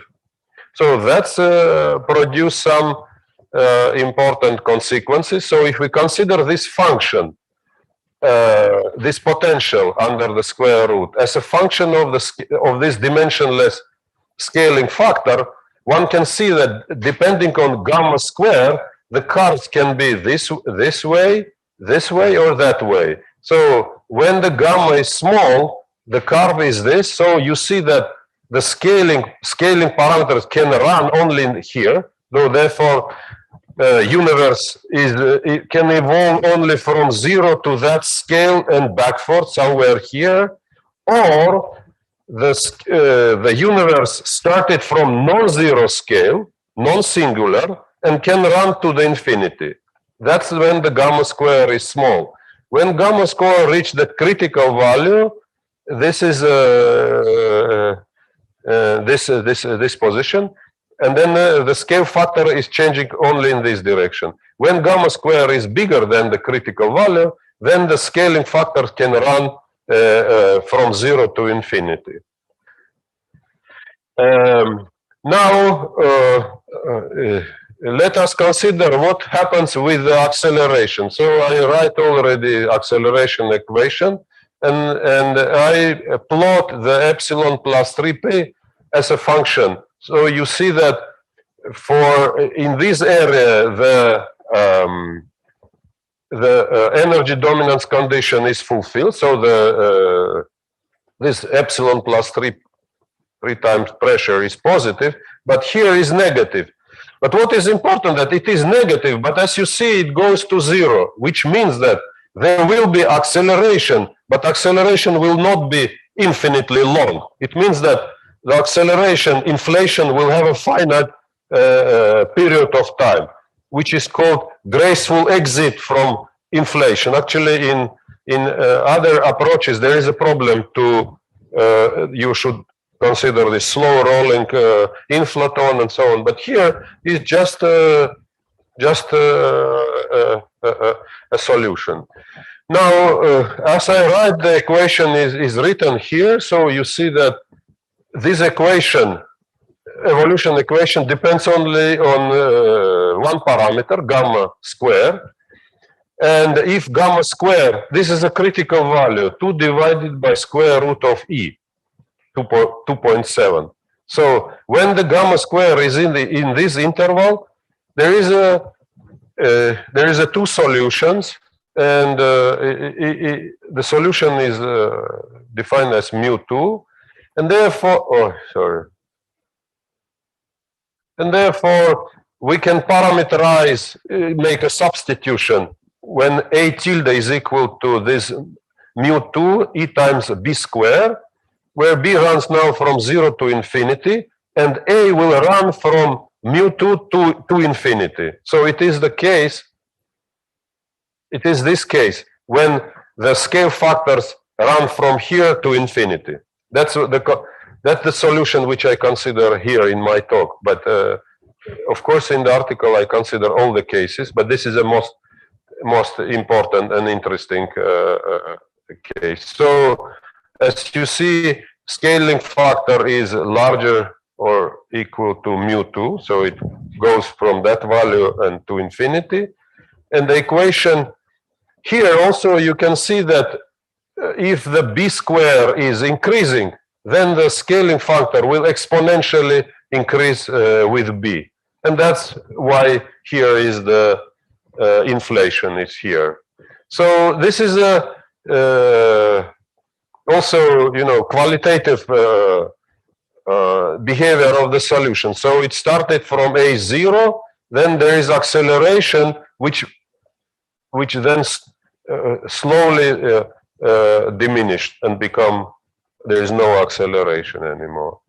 So this is a behavior of the field strength tensor as a function of time. You see that at the initial expansion, the field strength tensor is large, but then it tends to 0.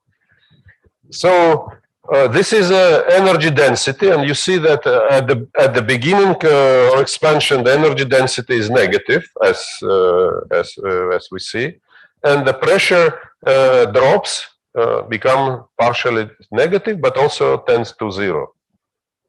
So, which means that with the time, the influence of vacuum of gauge theory just disappear. So it just make exponential expansion and then diminish. So to quantify this statement, it is important to calculate the parameter which is called deacceleration parameter, and it is acceleration 2 dots of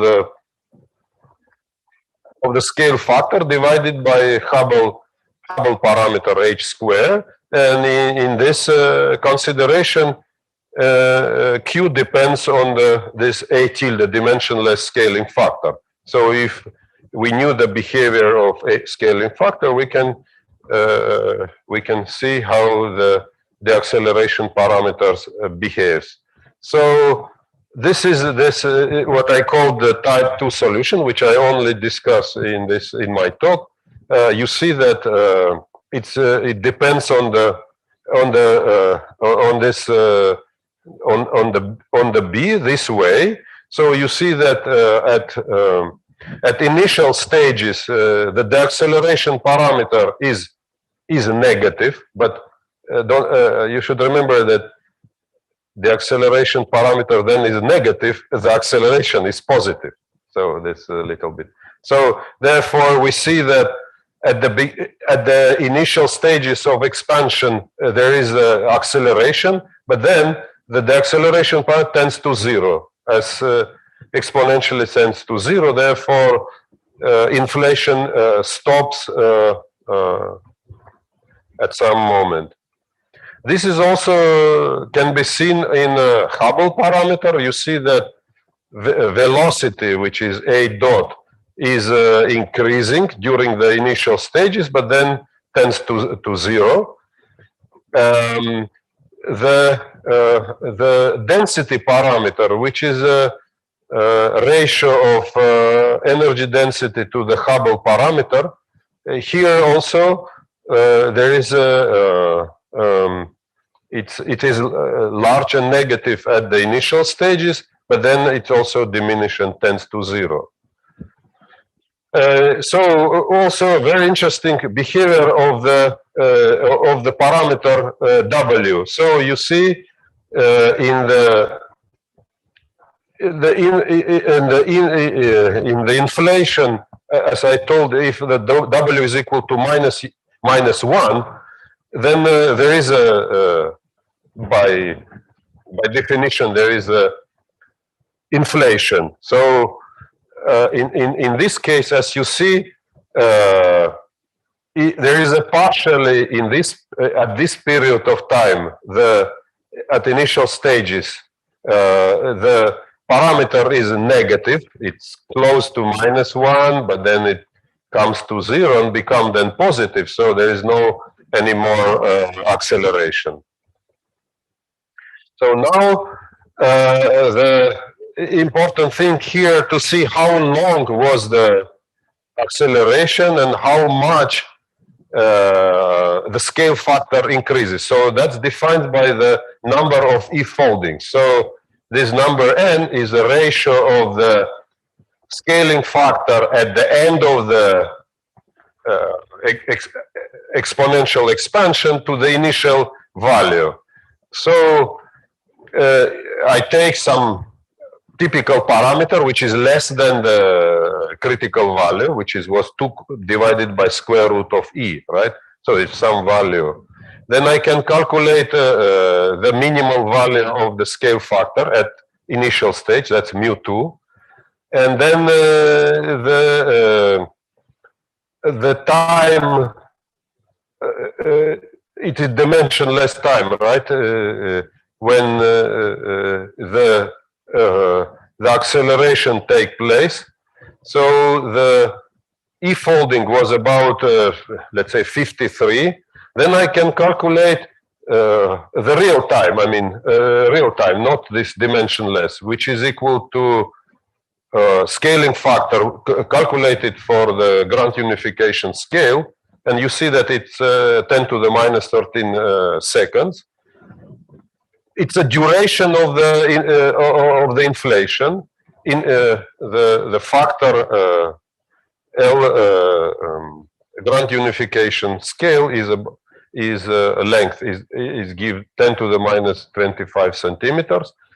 So therefore, initial scale is equal, as you see here, 10 to the minus 25 centimeters. Some people get here 35. So here is larger. So it is 10 to the minus 25. And at the end of this inflation, the size of the patch, which was initial, reach about some parts of the centimeter. I think that Guth was saying this, reaching the marble size. The universe reach the marble size at the end of the inflation. So here, usually it is about 1 centimeter, but here is, by my calculations, is about minus 2 centimeters. So this is how much time I have?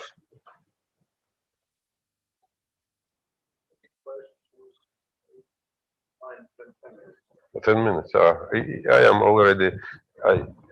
I include as less material as possible. So I told that there is a initial acceleration, and then there is just the influence of the vacuum is completely diminished. So there is no contribution anymore. And you can see that at t goes to infinity, the scale factor behaves as proportional to the time, and then the scale factor is proportional to time. It means that there is no anymore any contribution to the gravity. It's just a free constant motion by inertia. You know, there is no acceleration, no any influence of the vacuum. So that means that if I here will add also the relativistic equation of states, the hot universe, what is then after this inflationary period, if one adds to the epsilon vacuum also epsilon of the relativistic gas, then you will subsequent evolution will be a to the t to the 1/2, which correspond to the relativistic gas. So this is there is a type 1, type 2, type 3, and type 4 solutions, which I just this solution has a property of initial inflation character, and it is interesting. That's why I discuss this this solution. And as I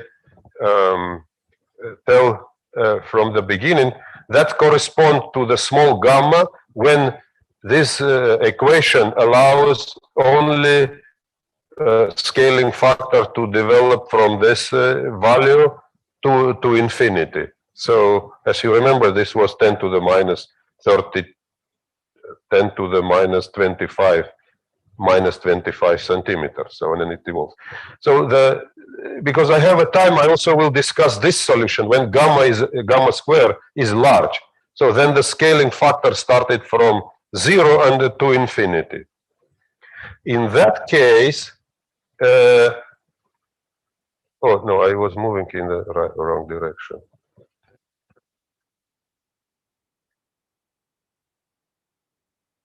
So in that case, so I call it a type 4 solution when gamma square is larger than the critical value. In that case, the scaling factor is changing from as a function of time, is moving from 0 to infinity. And this behavior is just a standard one. There's nothing special here. Then there is some moderate expansion, but then here they started the acceleration. So this acceleration is a late time acceleration. It's not at the initial stages, but at the final stages. And this depends, of course, on the parameter lambda Young-Mills. So if this lambda Young-Mills is about few electron volts, then it will contribute into the acceleration in the late time acceleration, which is now have been observed. I think that so the scaling factor can be small if this B coefficient is close to 0. So this means that if at the end of the day the theory is close to the conformal, then that beta function will contribute to the late acceleration. I want to show you also some two scientists who contributed to the Heisenberg-Euler-Lagrangian. So Euler was killed during the Second War, unfortunately, and he did not survive. And Heisenberg is here, Sommerfeld and Heisenberg. And this is Werner Heisenberg visiting the Democritus National Research Center in these years. So you see him here and the local scientist. So thank you very much. Thank you very much. Time for some questions. First from Corfu.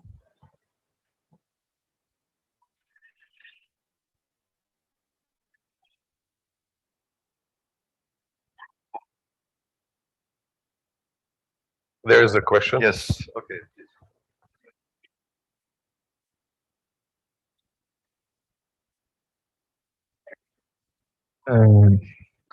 Nice talk and very interesting perspective to the inflationary theory, because what you presented is probably totally new. I mean, is a new perspective to inflationary model building. I'd like to understand what's the reason that the vacuum energy evolves. I mean, what's the reason that drives inflation, the dynamics? I mean, why the scale factor? Okay, I understand that there is a vacuum energy that evolves, but why is this happening? I mean, you explained it, but yes, it was not clear to me. Yes, I understand the question. Thank you very much. So, okay, last question is: could you, if you didn't know about inflation, could you predict that Young-Mills theories? Young-Mills theories predict at the Sitter states, quasi-de Sitter states like inflation or late dark energy. I think so. To the second, your answer to your second question is yes. That's.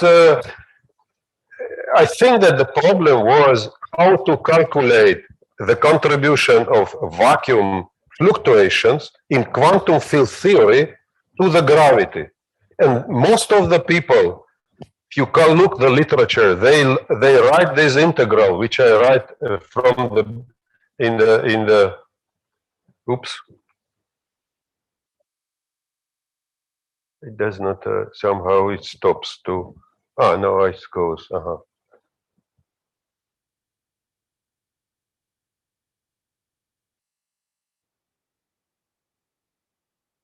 So you see, in most of the literature, if you open, everybody will show you this formula, which is a ground state of the oscillator frequencies, and then you sum over the momentum. This integral is diverging. So if you put the cutoff of the Planck scale, it becomes Planck scale to the power of 4, and it is a huge contribution. So it just, it says that the universe will before it started to evolve, it just will collapse. Now, for me, was a very important message of this researcher, Donahue, which calculate the whole mu, which means that not any energy contribute to the cosmological constant.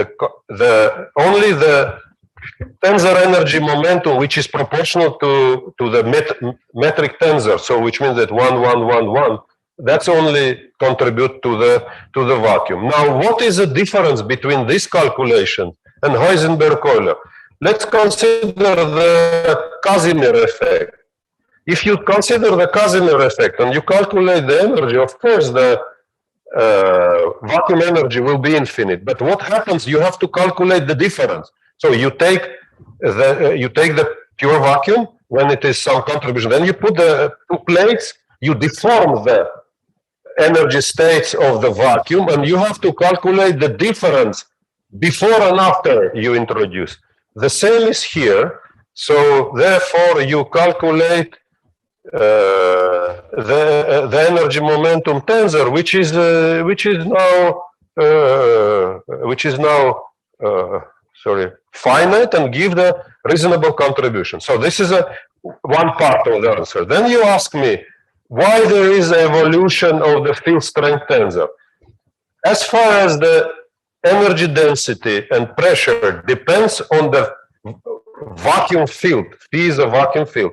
So definitely the Einstein equation gives the balance between the matter and between the gravity. So the gravity push the matter to move in some trajectory. I remember reading the Einstein article in his early articles. He say that the amazing thing is that the gravity force the matter to behave in a specific way. The reason is that if you take the covariant derivatives of the left-hand side, then you get the covariant derivatives of T mu nu is equal to 0. And that's actually the equation which we have been here was solving. So the fact that the vacuum energy is evolving through the gravity, and gravity influence the vacuum, that's the story here. So this is the main equation written, you see, with dimensionless parameters, this A tilde and tau. So studying this equation, actually, you see there is a logarithm and polynomials. There is I use the Lambert-Euler function to solve it exactly. There is this beautiful function. So I don't know if I answered to your question.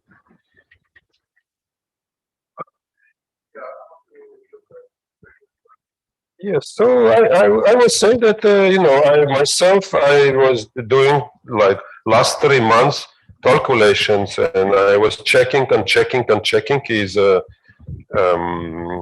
whole details, and I looked the literature. So the main idea of scalar inflaton is that the pressure is negative. So here is, naturally you have the area regions where the equation of states has negative pressure and negative energy, and that's contributing to the expansion. George, what would be the here in your description? What would be the effective cosmological constant? Yes, which is and how it evolves in your scenario. Yes, so you see the main reason why it take me 2 years to start this research, because if you look on this here, you see this equation is written. So this is a G mu nu times something. This something is a cosmological term. So you write lambda cosmology is equal, and it is lambda. If you substitute here, for example, QCD or weak interaction scale or Grant unification, you will get lambda 120 order of magnitude larger than. So therefore, I was saying, okay, there is a contribution to the of course, when you calculate the zero mode, there is infinite contribution. And just here is less, more pleasant, but still is huge. So there was no. But when you substitute this equation into the equation, what I was explaining, then the system is not always, you know, in this ground state. It's not in the ground state. The gravity pushes through this car, you know. It just does not allow to stop here. So when it is here, the effective cosmological is large. So it just expanded. But then gravity just kill the vacuum. Somehow it just goes to zero. So it says, okay, you have contributed, that's enough. Now just goes to, so yes. So it is the same as in scalar inflaton. You have this plateau, right? And then slow rolling. So you, of course, it's very large. I mean, it's huge, right? But then you have to balance this behavior such that it will roll slowly, and then will so it's called graceful exit from the inflation. Yes, so it's not a constant. What I'm saying that here the cosmological is not constant. It's just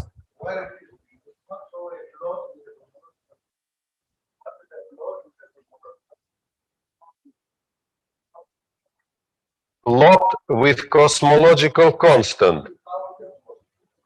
Cosmological, of course I have it. This acceleration, the acceleration parameter is just a moment. Look here, it says b square. B square is the cosmological constant because it's exponent, but it depends on time. So the behavior of b square as a function of time is this one.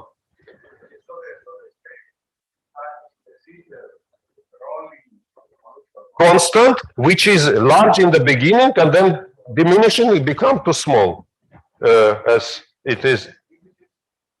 Here, you see, this is the cosmological constant because it's a, it goes to zero.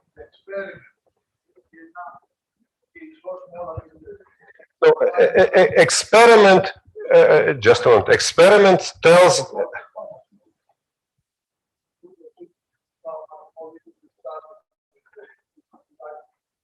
I start from Grant unification scale at large lambdas.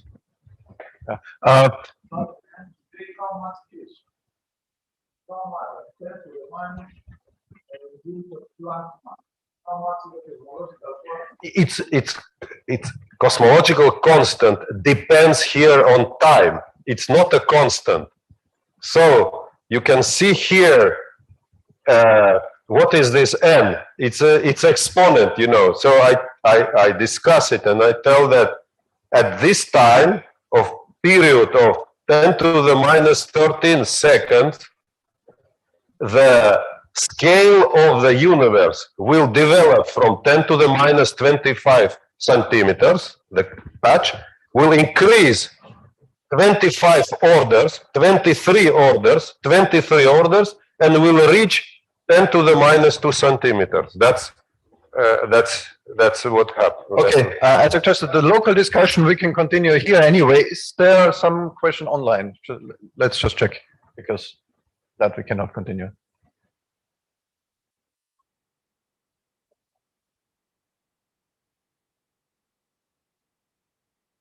No.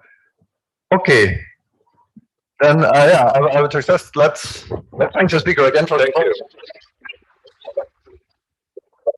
We can go for lunch, and